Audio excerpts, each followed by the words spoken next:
Assalamualaikum warahmatullahi wabarakatuh. Di sini saya akan menjelaskan materi mengenai Al-Quran.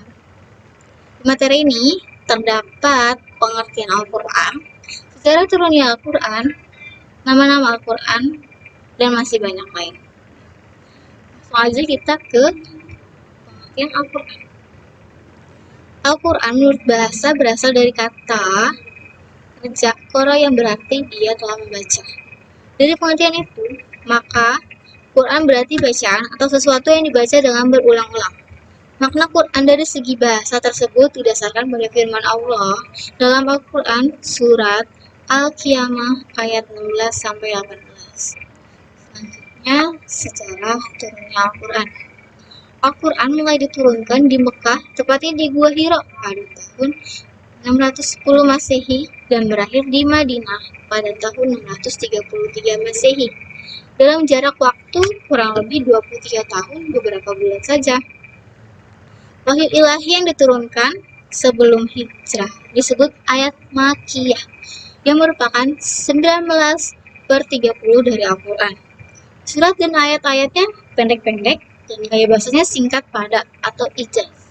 Karena sasaran yang pertama dan utama pada periode Mekah ini adalah suku Arab asli atau suku Quraisy dan suku-suku Arab lainnya.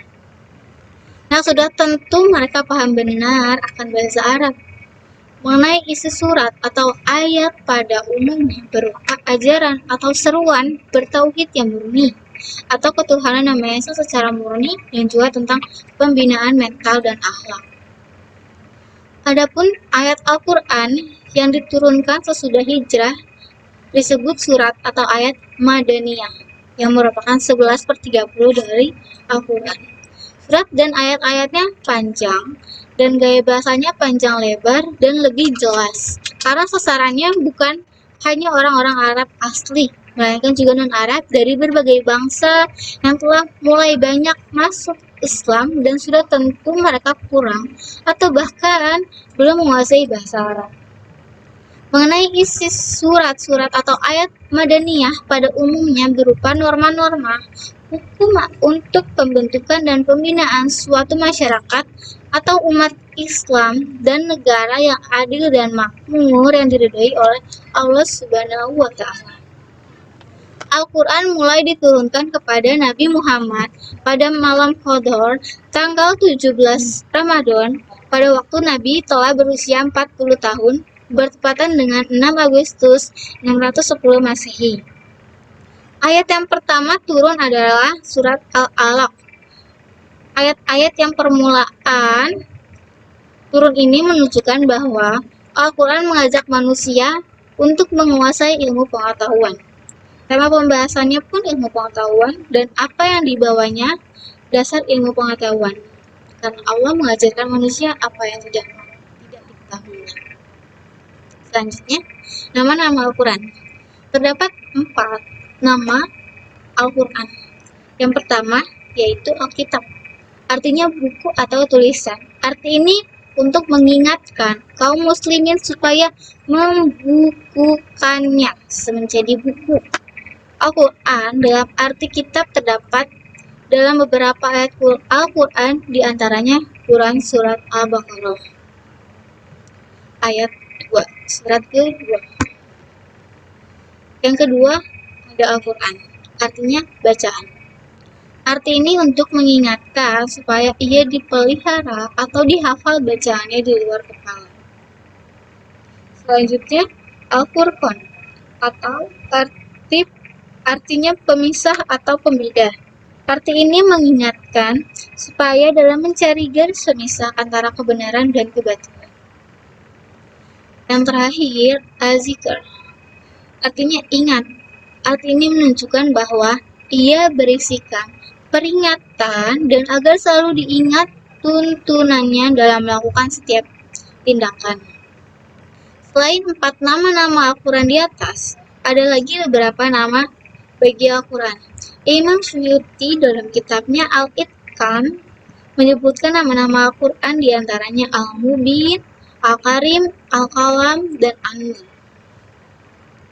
Oke, selanjutnya cara Allah menurunkan Al-Quran. Nabi Muhammad Shallallahu Alaihi Wasallam dalam menerima wahyu mengalami berbagai macam cara dan keadaan. Di antaranya, yang pertama, malaikat memasukkan wahyu itu ke dalam hatinya.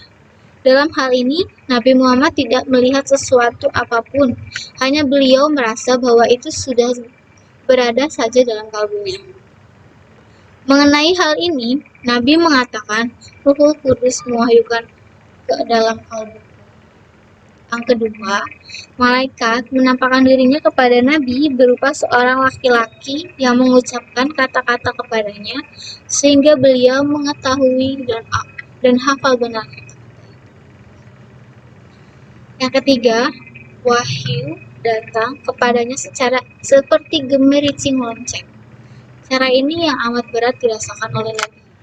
Kadang-kadang pada keningnya berpancaran keringat meskipun turunnya wahyu itu di musim dingin.